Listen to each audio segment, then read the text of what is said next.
Hello guys, ನಾವಿವತ್ತು ಸಿಡಿಲು ಮಲ್ಲಿಕಾರ್ಜುನ ಬೆಟ್ಟ ಅಂದರೆ ಟೆಂಪಲ್ ಈ ಜಾಗದಲ್ಲಿದ್ದೀವಿ. ಇವಾಗ ನಾನೇನು ಹತ್ತಿದ್ದೀನಲ್ಲ, ಈ ಮೆಟ್ಲು ಸುಮಾರು 3108 ಮೆಟ್ಲುಗಳಿವೆ ಇಲ್ಲಿ. ಇದೆಲ್ಲ ಕಲ್ಲಿನಿಂದ ಕನ್ಸ್ಟ್ರಕ್ಟ್ ಮಾಡಿರೋದು. ನಾವು ಬಂದಿರೋ ಜಾಗಕ್ಕೆ 800ರಿಂದ 1000 ವರ್ಷಗಳ ಇತಿಹಾಸ ಇದೆ ಅಂತ ಹೇಳ್ತಾರೆ. ಬನ್ನಿ, ನಾನು, ನಮ್ಮಮ್ಮ ಹಾಗೂ ನಮ್ಮ ಕ್ಯಾಂಡಿ ಎಲ್ಲಿದ್ದಾನೆ, ಕ್ಯಾಂಡಿ, ನಾವು 3 ಜನ ಸೇರಿ ಈ ಬೆಟ್ಟನ ಹತ್ತಾ ಇದ್ದೀವಿ ಇವತ್ತು. ನಾನೇನು ತುಂಬ ಈಸಿಯಾಗಿರುತ್ತೆ ಅಂದ್ಕೊಂಡೆ, ಬಟ್ ಇನ್ನೂ 100 ಮೆಟ್ಲು ಹತ್ತಿಲ್ಲ. ಅಷ್ಟೊತ್ತಿಗೆ ಸುಸ್ತಾಗೋಯ್ತು.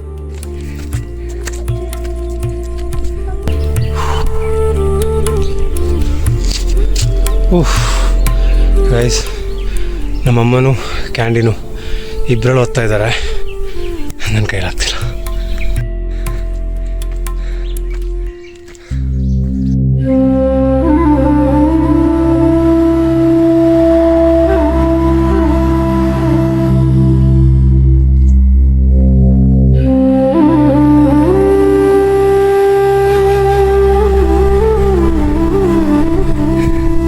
ನಮ್ಮಮ್ಮ ನನ್ನ ಮೇಲೆ ಮುನಿಸ್ಕೊಂಡಿದ್ದಾರೆ.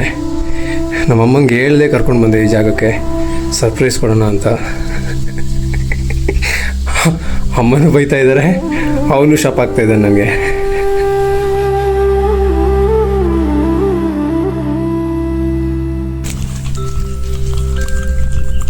ಕ್ಯಾಂಡಿ,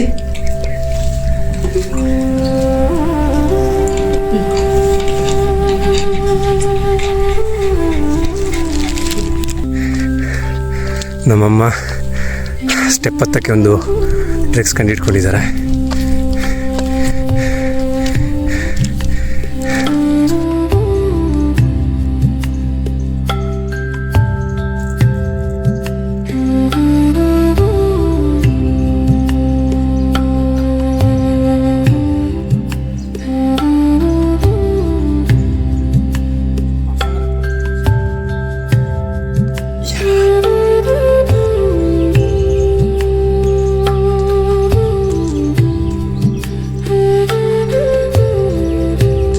ಯಾರಾದರೂ ಇಲ್ಲಿ ಬರಬೇಕು ಅಂತಿದ್ರೆ ದಯವಿಟ್ಟು ಮಾನ್ಸೂನಲ್ಲಿ ಬನ್ನಿ, ಇಲ್ಲ ಬೆಳಗ್ಗೆ ಹತ್ತಿ. ಈ ಟೈಮಲ್ಲಿ, ಮಧ್ಯಾಹ್ನ ಟೈಮಲ್ಲಿ ಮಾತ್ರ ಹತ್ತಕ್ಕೋಗ್ಬಿಡಿ. ಇಲ್ಲ ಹತ್ಬೋದು, ಯಂಗ್ಸ್ಟರ್ಸ್ ಹುಡುಗರು ಹತ್ಬೋದು, ನಮ್ಮಂಥವ್ರು ವಯಸ್ಸಾದವರಿಗೆ ಕಷ್ಟ. ನಮ್ಮಮ್ಮ ಕ್ಯಾಂಡಿನ ಇಟ್ಕೊಂಡು ಹತ್ತುತ್ತಾ ಇದ್ದಾರೆ. ಭಯಂಕರ. ಆಗಲ್ಲ ಕಣೋ ಅಂದರು. ನನ್ನ ಕೈಯಲ್ಲಿ ಆಗಲ್ಲ ಹತ್ತಕ್ಕೆ ಅಂತ. ಇವಾಗ ನಾನು ನಿಂತ್ಕೊಂಡಿದ್ದೀನಿ, ನಮ್ಮಮ್ಮ ಹತ್ತಾ ಇದ್ದಾರೆ. ಸೂಪರ್. ಆಲ್ಮೋಸ್ಟ್ ಡನ್ ಅಂದ್ಕೊಳ್ತೀನಿ. ಕಲ್ಲು ಕಾಣಿಸ್ತಾ ಇದೆ ಅಲ್ಲಿ ಟಾಪಲ್ಲಿ ಕಾಣಿಸ್ತಾ ಇದೆಯಲ್ಲ, ಅದೇ ಜಾಗಕ್ಕೆ ನಾವೀಗ ಹೋಗ್ತಿರೋದು. ನನ್ನ ಉಸಿರಾಟದಲ್ಲೇ ಗೊತ್ತಾಗ್ತಿದೆ ನನಗೆ ಎಷ್ಟೊಂದು ಸುಸ್ತಾಗಿದ್ದೀನಿ ಅಂತ.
Almost reach ಆಗೋಕ್ಕಾದೋ.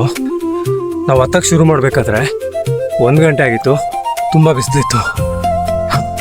ಇವಾಗ ಪರವಾಗಿಲ್ಲ, ನೆರಳಿದೆ, ಒಳ್ಳೆ ಮಳೆ ಬರೋ ಥರ ಇದೆ. No issues. ರೈನ್ ಕೋಟ್ ಎಲ್ಲ ತಗೊಂಡ್ಬಂದಿದ್ದೀನಿ, ಹಾಕ್ಕೊಂಡು ನಡೀತಾ ಇರಬೇಕಷ್ಟೆ.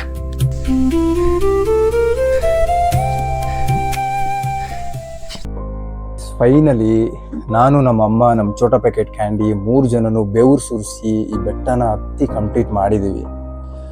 ಇನ್ನು ಈ ಬೆಟ್ಟದ ಬಗ್ಗೆ, ಈ ಜಾಗದ ಬಗ್ಗೆ ನಿಮಗೆ ಕೆಲವೊಂದು ಇನ್ಫಾರ್ಮೇಶನ್ ಕೊಡ್ತಾ ಹೋಗ್ತೀನಿ.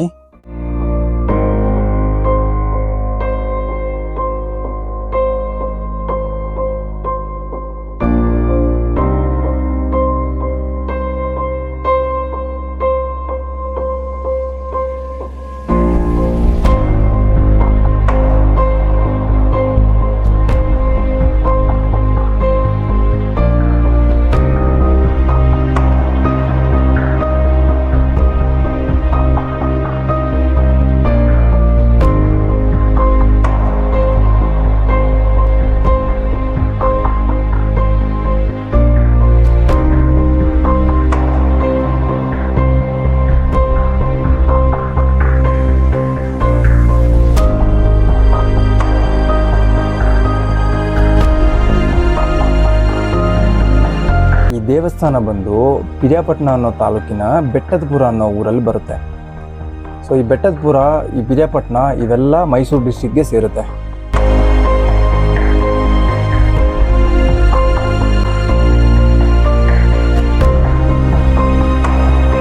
ನೆಕ್ಸ್ಟು ಈ ಕಡೆ ಇನ್ನೂ ಸ್ವಲ್ಪ ದೂರ ಹೋಗ್ಬೇಕು, ಇನ್ನೂ ಸ್ವಲ್ಪ ಮೇಲ್ಗಡೆ ಹೋಗ್ಬೇಕು. ಹೋಗಿ ನೋಡೋಣ. ನನ್ನ ಅಮ್ಮ ಅಂತ ಅವನ್ನ ಕೆಳಗೆ ಇಳಿಸ್ತಾನೆ ಇಲ್ಲ.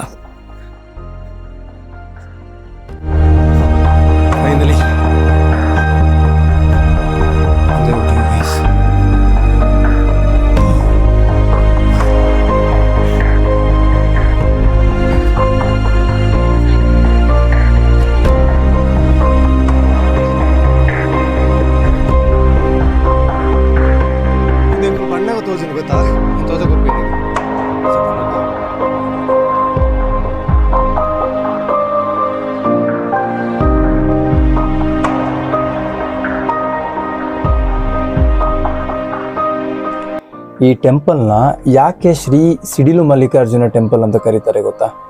ಇಲ್ಲಿರೋ ಊರಿನ ಜನರು ಇದ್ರ ಬಗ್ಗೆ ಏನು ಹೇಳ್ತಾರೆ ಅಂತ ಹೇಳಿದ್ರೆ, ಫಸ್ಟು ಸಿಡ್ಲೊಡಿಯೋದು ಈ ಬೆಟ್ಟಕ್ಕಂತೆ.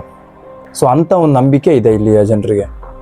ಸೊ ಅದಕ್ಕೆ ಇದನ್ನ ಶ್ರೀ ಸಿಡಿಲು ಮಲ್ಲಿಕಾರ್ಜುನ ಟೆಂಪಲ್ ಅಂತ ಕರೀತಾರೆ.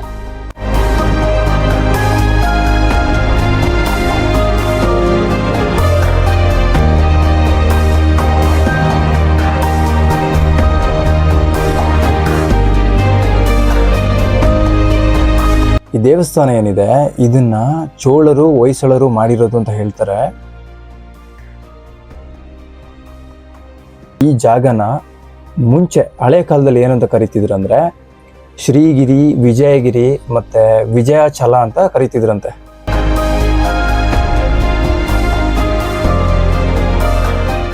ಒಂದು ಬೇಜಾರಾಗೋದು ಏನು ಅಂತ ಹೇಳಿದ್ರೆ, ಟೆಂಪಲ್ನ ನೀಟಾಗಿ ಮೇಂಟೈನ್ ಮಾಡಿಲ್ಲ. ಅವರು ಅಷ್ಟು ವರ್ಷ ಅವ್ರ ಲೈಫ್ನೇ ಸ್ಪೆಂಡ್ ಮಾಡಿ ಇಂಥ ಟೆಂಪಲ್ಸ್ಗಳನ್ನ, ಇಂಥ ಬ್ಯೂಟಿಫುಲ್ ಟೆಂಪಲ್ಸ್ಗಳನ್ನ ನಮಗೋಸ್ಕರ ಅಂತ ಬಿಟ್ಟು ಹೋಗಿದ್ದಾರೆ.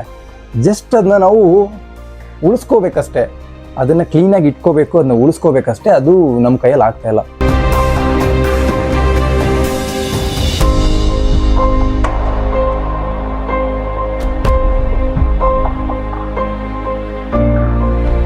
ಆ್ಯಂಡ್ ಈ ಜಾಗನ ತುಂಬ ಪವಿತ್ರವಾದ ಜಾಗ ಅಂತಲೂ ಹೇಳ್ತಾರೆ.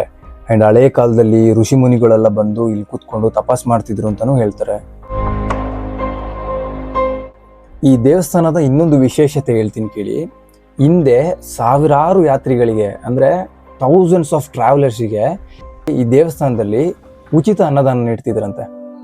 ಆ ಒಂದು ಕಾರಣಕ್ಕಾಗಿ ಈ ದೇವಸ್ಥಾನನ ಅನ್ನದಾನಿ ಮಲ್ಲಿಕಾರ್ಜುನ ಅಂತಲೂ ಕರೀತಾರೆ.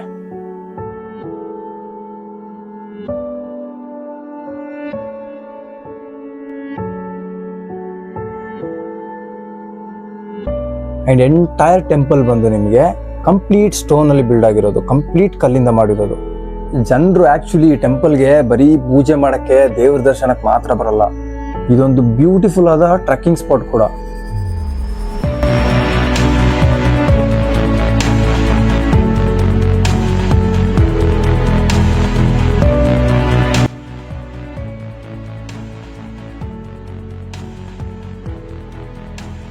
ಇಷ್ಟು ಹೈಟಲ್ಲಿರೋ ಬೆಟ್ಟ 3000+ ಸ್ಟೆಪ್ಸ್ ಹತ್ಕೊಂಡು ಮೇಲ್ಗಡೆ ಬಂದು ಈ ಸುತ್ತಮುತ್ತ ಈ ಸರೌಂಡಿಂಗ್ಸ್ ಇದನ್ನ ನೋಡಬೇಕಾದ್ರೆ ಬ್ಯೂಟಿಫುಲ್ ಸೀನರೀಸ್ ಎಷ್ಟು ಚೆನ್ನಾಗಿರುತ್ತೆ ಅಂತ ಹೇಳಿದ್ರೆ ಇಲ್ಲಿ ಬಂದು ಎಕ್ಸ್ಪೀರಿಯನ್ಸ್ ಮಾಡ್ಬೇಕು ನೀವು, ಅಷ್ಟು ಬ್ಯೂಟಿಫುಲ್ ಆಗಿರುತ್ತೆ.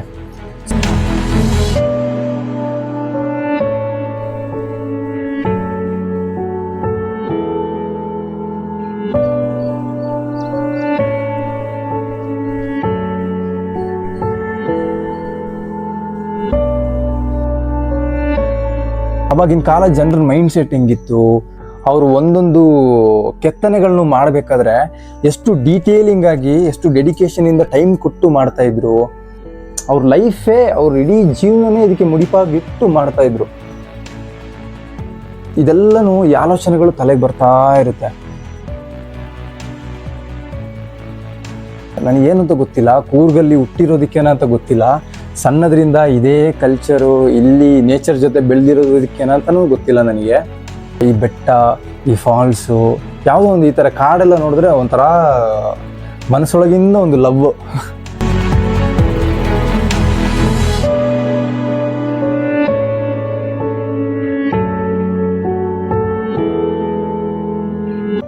ನಿಜ ಹೇಳ್ಬೇಕು ಅಂತ ಹೇಳಿದ್ರೆ ಈ ಥರ ಜಾಗಕ್ಕೆ ನಾವು ಬರಬೇಕು ಅಂತ ಹೇಳಿದ್ರೆ ಪುಣ್ಯ ಮಾಡಿರ್ಬೇಕು. ಸುಮ್ಮನೆ ನಾವು ಅನ್ಕೊಂಡಾಗೆಲ್ಲ ಬರೋಕ್ಕಾಗಲ್ಲ. ಇದು ಒಂದು ಪರ್ಸ್ನಲ್ ಬಿಲೀಫ್ ನನಗೆ, ಸೀರಿಯಸ್ ಆಗಿ ಹೇಳ್ತೀನಿ.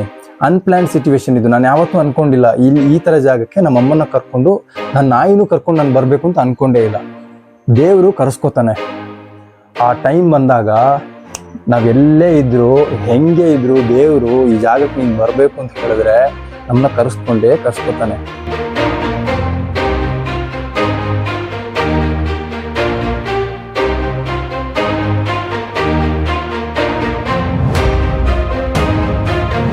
ಸೊ ಫೈನಲಿ ಗೈಸ್, ಈ ಬ್ಯೂಟಿಫುಲ್ ಆಗಿರೋ ಟೆಂಪಲ್ನ, ಈ ಬ್ಯೂಟಿಫುಲ್ ಆಗಿರೋ ಸರೌಂಡಿಂಗ್ಸ್ ಆ್ಯಂಡ್ ಸೀನರೀಸ್ನ ನಾನು, ನಮ್ಮ ಅಮ್ಮ, ನನ್ನ ನಾಯಿ 3 ಜನ ಸೇರಿಕೊಂಡು ವಿಟ್ನೆಸ್ ಮಾಡಿದ್ದೀವಿ. ಆ್ಯಂಡ್ ಆಲ್ಸೋ ಈ ವಿಡಿಯೋನ ಯಾರೆಲ್ಲ ನೋಡ್ತಿರ್ತೀರಾ ನೀವು ವಿಟ್ನೆಸ್ ಮಾಡಿದ್ದೀರಾ ಅಂತ ಅಂದ್ಕೊಳ್ತೀನಿ. ಸೊ ಯಾರಾದರೂ ಈ ಕಡೆ ಬರೋರಿದ್ದರೆ, ಪ್ಲ್ಯಾನ್ ಮಾಡೋರಿದ್ದರೆ ಹುಷಾರಾಗಿ ಬನ್ನಿ. ಸ್ವಲ್ಪ ಜಾಗಗಳೆಲ್ಲ ಸ್ವಲ್ಪ ಡೇಂಜರಸ್ ಆಗಿರುತ್ತೆ, ಹುಷಾರಾಗಿ ಬಂದು ಹುಷಾರಾಗಿ ಹೋಗಿ. ಈ ವಿಡಿಯೋ ನಿಮ್ಗೆ ಇಷ್ಟ ಆಗಿರುತ್ತೆ ಅಂತ ಅಂದ್ಕೊಳ್ತೀನಿ. ಸೊ ಟೇಕ್ ಕೇರ್ ಗೈಸ್, ಬಾಯ್.